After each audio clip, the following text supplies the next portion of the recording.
Emily Green Bass grabbed her son's wrist and put her face close to his. Like I'm some kind of fossil, Mark. Like I'm out of touch with reality. I like rock music.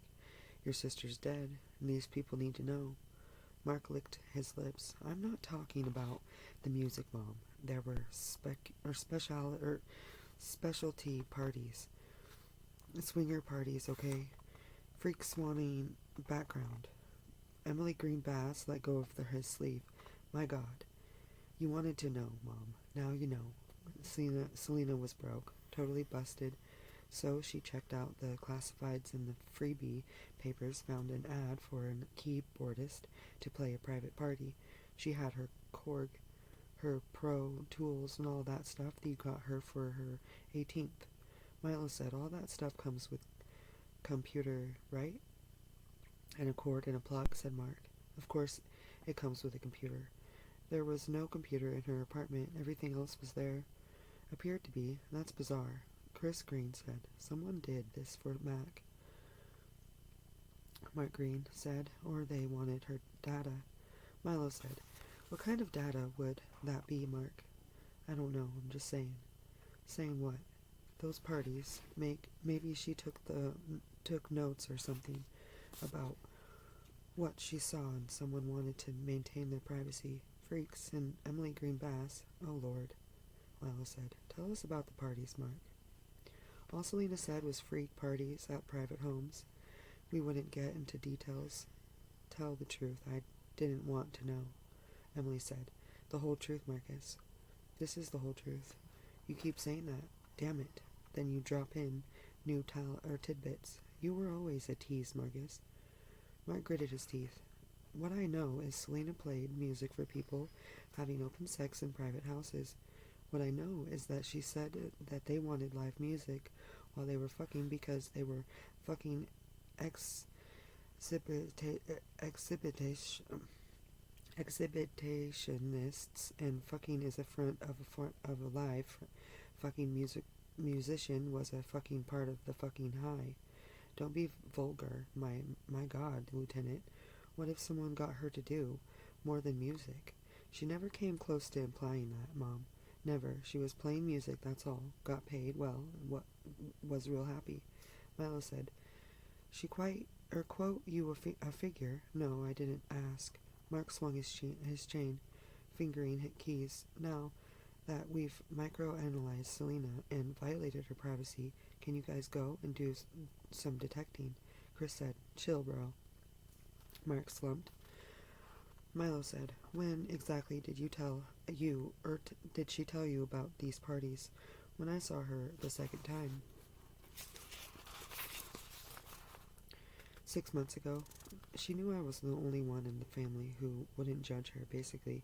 She was laughing at it. Naked all people fucking and sucking, and she's playing air supply. Then she got the teaching job, and that was even better. How'd she find that? She didn't say. Emily said maybe one of those perverts went crazy. Well, definitely check it out, ma'am, said Milo. She did tell you about her job with the Vander boy. She said that she had a full-time job teaching a musical genius. She emailed me and I answered right away. I asked her to call me, and she did.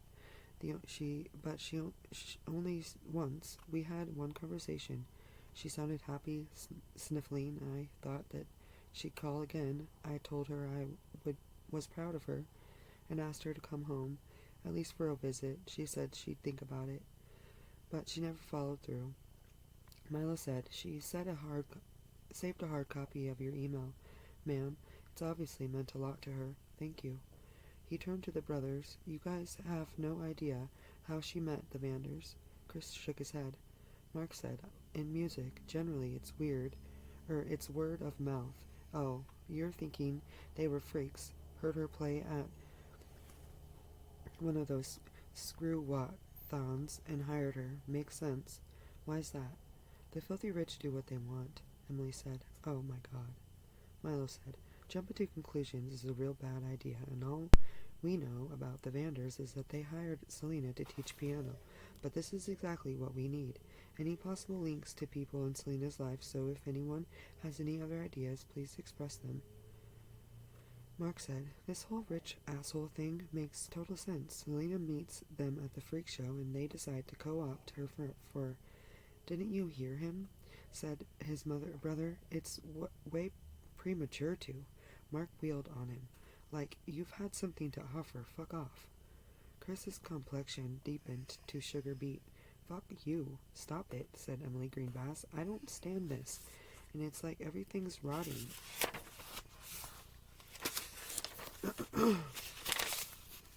Chapter 10.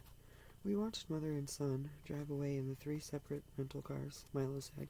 "Nothing like togetherness. Sounds like Selena was alienated from all of them." I said, "People will come to LA to lose themselves, and you referring to me or you or everyone, if the shoe fits." Back in his office, I said private gigs at swinger parties could explain the sex toys Selena started off supplying the soundtrack involved into different types of entertainment.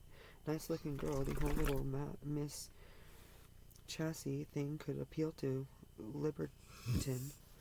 Lay down. Smiling. "Last time I heard that word was from Sister Mary Patrick the Cruel." He finished a pantella from a desk drawer, unwrapped it, twirled it. "What do you think of Angry Brother?" "He's the only one who had any kind of relationship with Selena, but a hot temper can lead all sorts of places." He ran a record check on Mark. "Clean, so maybe she should trust his instincts." And the Vanders were shelling $50,000 a year for more than piano lessons. With a kid who's prodigy, you'd think the family would hire a famous teacher, not a starving musician who dropped out of formal training. On the other hand, what better cover for Selena being on call? Tickle the Ivories, tickle Daddy and Mommy. That would account for Travis Hunk's overactive sweet glands. Same for the stone wall Reed bumped up against when he tried to talk to the Vanders' accountants, and the Vanders just happened to be traveling when Selena shows up dead. "Lifestyles of the rich and lustful," he said. "Mark Green might be one of those peevish class warfare guys, but he doesn't make him wrong." And he rubbed his face. "That house, end of the road, gated, no neighbors in sight. Ideal setup for interesting stories." Selena told Mark she dug the money. What if she got bonuses for non-musical gigs, then she saw something that made her want out, or she threatened someone literally? Blackmail, big secrets, big money. Yeah, that's the recipe. And on the other hand, I said, the truth could turn out to be much more of a downer. What? She reached her expiration date and got discarded, which could be the link to Sherlyn Dawkins, maybe the other Jane Does, if they also sold sex for a living, used and tossed. The swinger scene thrives on novelty, I said. The big downer is getting jaded. Hiring pros worked for a while, and then Selena came along outwardly and innocent, and that would kick things up a notch. Maybe inwardly and outwardly chaste, he said. 26 and never been nothing until she ran into the wrong crowd. Those years of playing clubs, think it's possible? Anything's possible, I said. Makes both of our jobs interesting.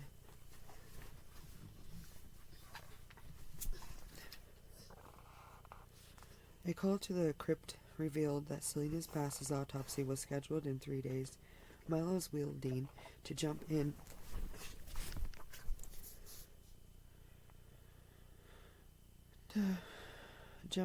the queue produced vague maybes.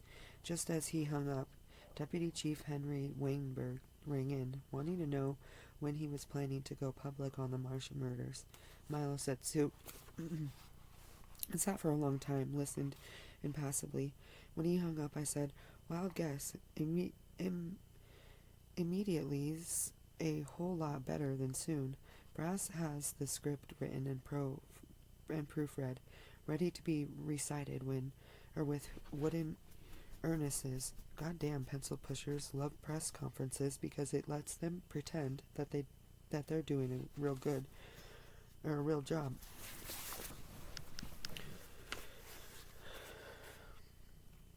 I said, at least at the risk of being contentious, 2 victims with no IDs, the media could be helpful. The media is like a penicillin shot, Alex. Pain in the ass, sometimes helpful in small doses. It's always a double-edged sword. Too much exposure, people rabbit. Let me see if the bone ladies have pulled up anything. Eleanor Hargrove was at the marsh. All the bones had been extracted and tagged, were being prepped for transport to her lab. Her guess was very little additional data would be forthcoming, though Jane Doe 3 did have some interesting dentation. Milo said, interesting how? 2 baby canines still in place, and she was born without wisdom teeth. If you ever get dental records matching, would be a snap. He thanked her, called Mo Reed, confirmed the young detective's trip to San Diego tomorrow, and set up a second lunch meet at Cafe Magnol in the hour. I said he likes Indian food, like that matters. Reed was drinking tea when we got there. Same blazer and knit khakis, similar shirt and tie. Hours in the sun had grilled him medium rare. He looked warm. The woman in the sari brought us everything that she was serving that day. Milo snarfed. Reed didn't touch a thing. Milo said, don't like Indian. I had a late breakfast. Where? IHOP. German pancakes, the applesauce. Just eggs. Kid, you got a carbo load for a long trek ahead, patting the swell of his gut. Got anything for show and tell? Talked to Alma Reynolds, Dubov's girlfriend, and she sounds as whack as him. Kept going on and on about the marsh being sacred, even though she's an atheist. That made me wonder about the missing hands being some kind of a religious ritual, but I looked up all the major religions, and not one's got anything like that, even Wiccans and Voodoos. Reynolds confirmed that she was out of the town when Dubov said that she was, and I still can't find anything psycho in his past. His old boss at that left-wing bookstore says that he was non-violent, carried spiders and bugs outside and let them go. But Milo said Hitler was a vegetarian. The young detective's blue eyes studied him. That so? Reed smiled. In terms of Travis Huck, I also got a bunch of nothing. But something about him still bugs me, Lou. Nervous and evasive. Maybe because he's protecting the Vanders. Milo summarized what we'd learned from Mark Green. Reed said, weirdo parties. We need to learn more about these people. An open door brought in a rush of traffic noise. A good-looking black man had entered the restaurant. Early 30s, 6 feet tall, closely cropped hair, athletic frame, packaged neatly in a book body conscious charcoal suit. A peacock blue silk shirt gleamed, so did black alligator loafers. The woman in the sari approached him. A few seconds of conversation got him to smile. The man headed for a table, gliding more than walking. Milo said, blast from the past. Mo Reed shifted in his chair. His face had changed, lips folding inward, eyes right. Her eyes tight, pale irises barely visible between half-closed lids. One hand gripped his tea glass. A cloud of light, glassy cologne preceded the man's arrival, and he had the clean features and poreless skin of a young Balafonte. Grinning, he held out a hand to Milo. God damn it, Frito! Shut up!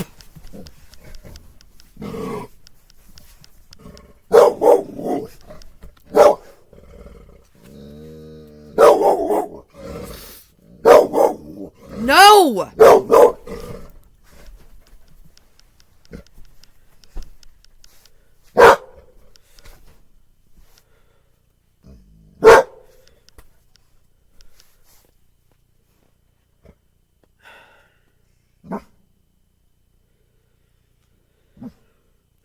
Congratulations, recently promoted Lieutenant Sturgis. The suit was hand-stitched with peaked lapels and working buttonholes on the sleeves. ADF monogram on the blue shirt. The Republican reptilian shoes looked brand new, Milo said. Longtime former Detective Fox. This is Dr. Alex Delaware, our consulting psychologist, and this is... Mo Reed said. I know him and turned away. The man stared at him for a moment, tightened his jaw, smiled at him. Or smiled at me. Aaron Fox, doctor. The world can use more psychologists. I shook a warm, dry hand, pulling up a chair from the neighboring table. Fox positioned it backward and straddled. Pouring himself tea, he sipped. Ah, nice and refreshing. Tastes like there's some white tea in there. Maybe a nonce of jasmine.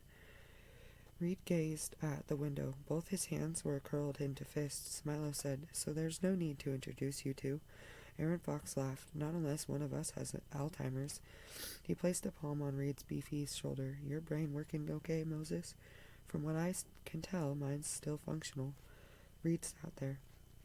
Fox said, brain like yours, Moses, probably stay good in the foreseeable future. Reed stared past him. Fox said, he's always been modest.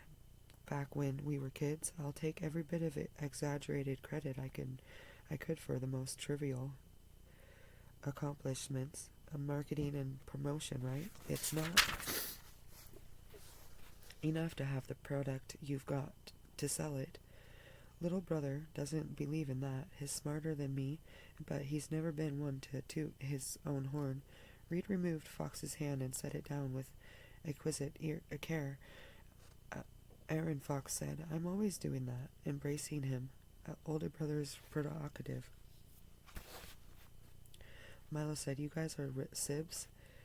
You didn't know? Said Fox. Oh yeah, 2 dips into the same good pool, but X chromosomes only. Same mommy, different daddies. I've always suspected she liked him better. He's probably claimed the opposite. That's right, Moses. Reed pushed away from the table and headed to the bathroom. Fox said, didn't know I still had that effect on him. He drank more tea. Milo indicated the food. You like Indian? Nothing against it, Milo, but I prefer fusion cuisine. She knows. Many California Southwest sushi, artistic melange of cultures bring out the best in human creativity. Been to that new place on Montana, weigh-in beef from Japan. They massage the beasts before cutting their throats. Kind of like the department, huh? Milo smiled. And how long you been out of the job, Aaron? Centuries, said Fox, to the precise. 3 years. This September, maybe. I should throw a party. Looks like private enterprise agrees with you. I don't argue with it, so it's not got no reason to disagree with me. Touching a silk sleeve, yeah, it's great, Milo. Rewards for intuitive and achievement, lots of freedom. The only bosses are the people who write the checks, and they're entitled to make demands. Nice, said Milo, long as you produce. So far so good, said Fox. Mo Reed returned, edged his chair away from Fox's and sat down. Milo said, why I'm thinking you're not here by accident, Aaron. Or for the food. Definitely not the food, said Fox. Ate a late breakfast. Hotel Bel Air with a prospective client. Apricot grapes. That sauce they have. Nice, but not too messy for a first date, Milo. Just eggs, shirred with chives. Reed muttered, call the Food Network. Fox said, you're right, bro. No more small talk. Nothing small about the intentions. I'm here about Selena Bass. What about her? Said Milo. Got a suspect for you and asking nothing in return. Reed snorted. Milo said, who? A guy named Travis Huck, Reed said. We've already run him through. No history. Fox grinned. No history under that name. He's got an allies, said Milo. Been known to happen, said Fox. A.K.A. Edward Travis Huckenstrader. Taking his time spelling the last name. No one's going to write that down. What's he running from, Aaron? What else? His past.